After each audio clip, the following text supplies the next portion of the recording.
We can apply some of these ideas we've explored about spatial history in relationship to drag and relationship to queer and trans communities through looking at this event called the Great Gay Migration. And of course, this wasn't a term that people were using when they were moving en masse into larger cities to kind of create or to take part in queer politics, queer activism, or to just be around larger groups of queer and trans people.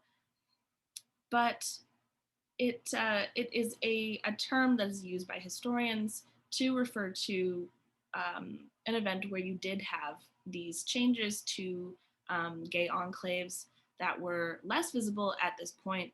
And because of the gay liberation movement, because of changes in post war Canada and the US around gender, you have more and more certain areas of certain cities associated with gay people, with gay men or lesbians. Typically, these areas tend to be slightly separate, but we'll talk about that later and thinking about how gender really changes the way that people understand, people access space, as of course does race and does someone's class experience. So again, we're always trying to push ourselves to keep looking at those intersections because asking a queer, gay man about their experiences of space is very different than asking, a non-binary lesbian.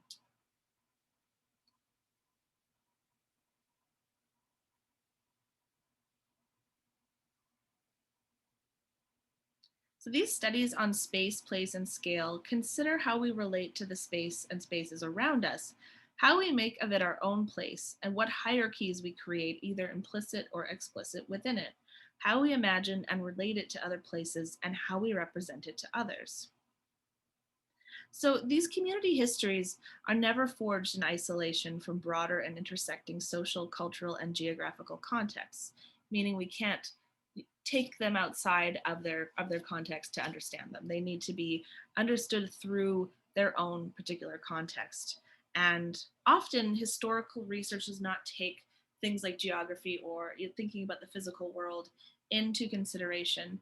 And thinking about the role of the gay bar as a community institution within queer history as we're tracing it, particularly in relationship to drag, would be remiss not to talk about space. We would be losing a large part of the richness of this history. So to attempt to know this idea of a history of LGBTQ communities in Vancouver, as it is definitely, as in most, I would say, if not all cities that have larger populations of LGBTQ people. There are multiple, there's always more than one. One must know the history of the space called Vancouver. So the Ingram article is a really great example of spatial history that is considering the notion of open spaces, so the ways that gay, queer people are participating in public space vis-a-vis kind of normative culture.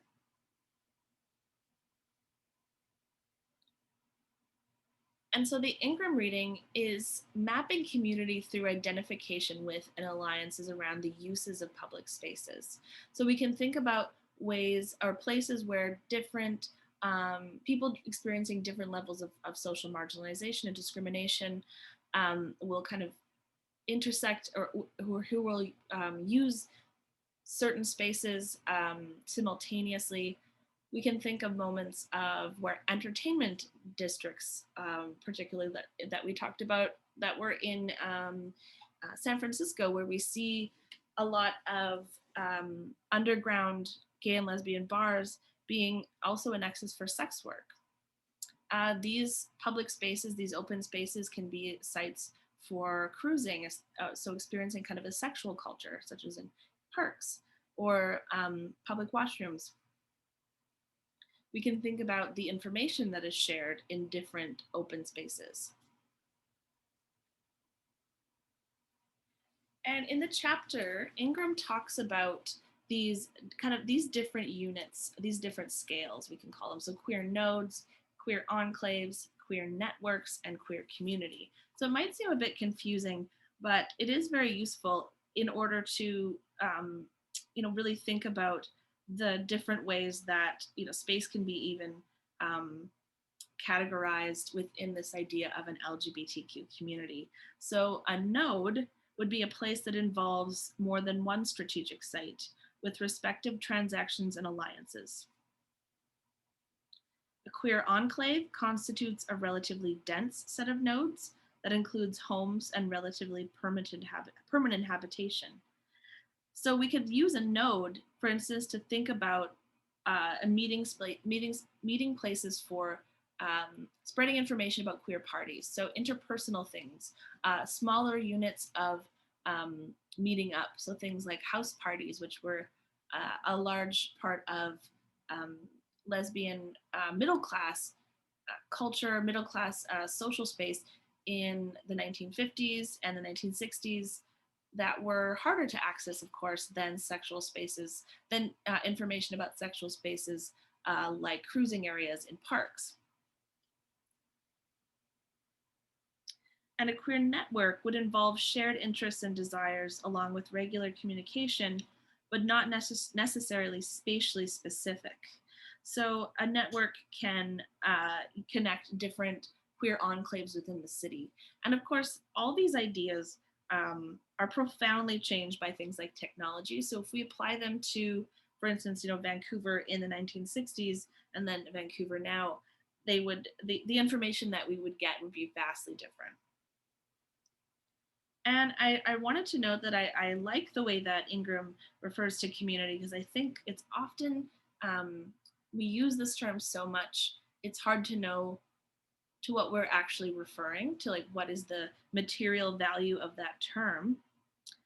And I like this idea that it involves multiple and possibly divergent networks for a particular area that include various degrees of interdependence and mutual support, along with respective organizations and institutions.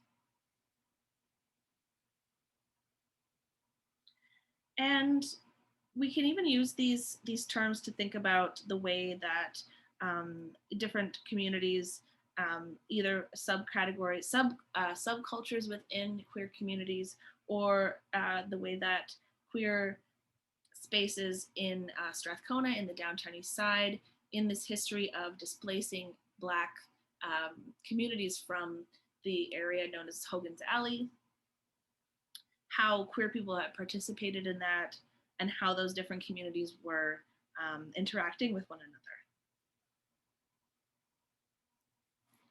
As I mentioned, these waves that brought queer migration or larger amounts of queer people to cities in the 20th century, and in particularly post the 1970s, was very much influenced by gay liberation. If you want to see a very kind of visual representation of this, there is a scene in the movie Milk about Harvey Milk, where a youth is ends up calling Harvey Milk, and I believe it's from Minnesota. The call's from Minnesota, or some other kind of Midwestern or state that's associated legibly with homophobia. Um, Although, as the movie shows, homophobia is everywhere. And the Harvey Milk responds by telling this person to, you need to get to a big city, you need to come here to the Castro, you need to leave where you are, and people need to come to cities, find gay community, come out of the closet, and be open and proud about gayness. And so, of course, this is happening differently between gay men and lesbians, and then other identities that maybe weren't using the terms transgender or non-binary, but were nevertheless still there, of course. Hugely influenced by gay liberation and other social movements. And this wave that came in post 1970 benefited from these pre-existing gay districts or enclaves. So looking back to the Boyd reading that looks at quite a lengthy history of gay and lesbian and trans entertainment districts, going back to the 1920s. And every generation, those spaces, maybe they would become defunct and it would move underground somewhere else. But there was this benefit for generations coming in the 1970s that there were pre-existing communities that had pre-existing networks that had certain insider knowledge that were would enable other forms of queer community to happen. Not really in other sense, not starting from the ground up, right?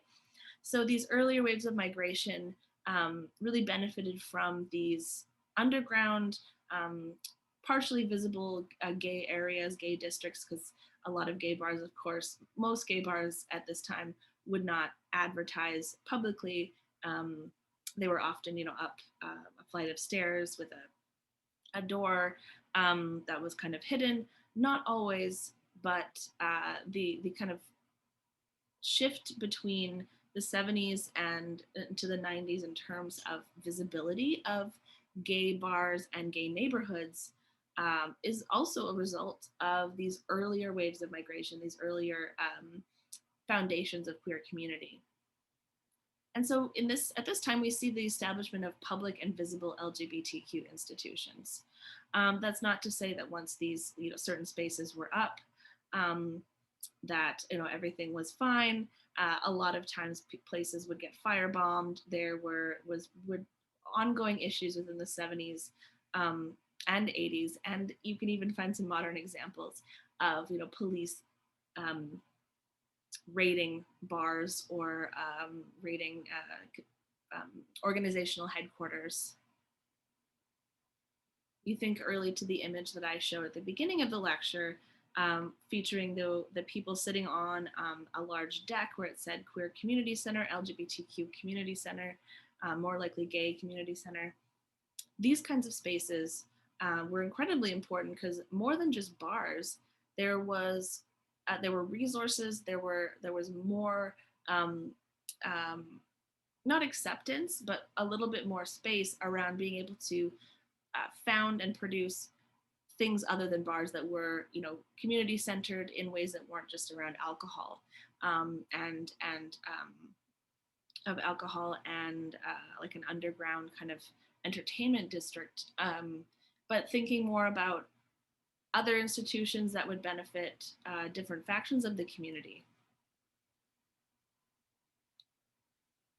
So if we're going to be, doing the spatial history of great gay migration, of the impact of this post 1970 influx of gay people to larger cities, really built on these other pre-existing areas, and so we do get this long-standing association between queer community and urban spaces. So when we're doing spatial history, in the context of Ingram's work and in the context of most of the drag history we do is very much a history of the city. And so, of course, looking at things like drag in a rural context, which we don't have a lot of research around, would be a different history because of the spatial context.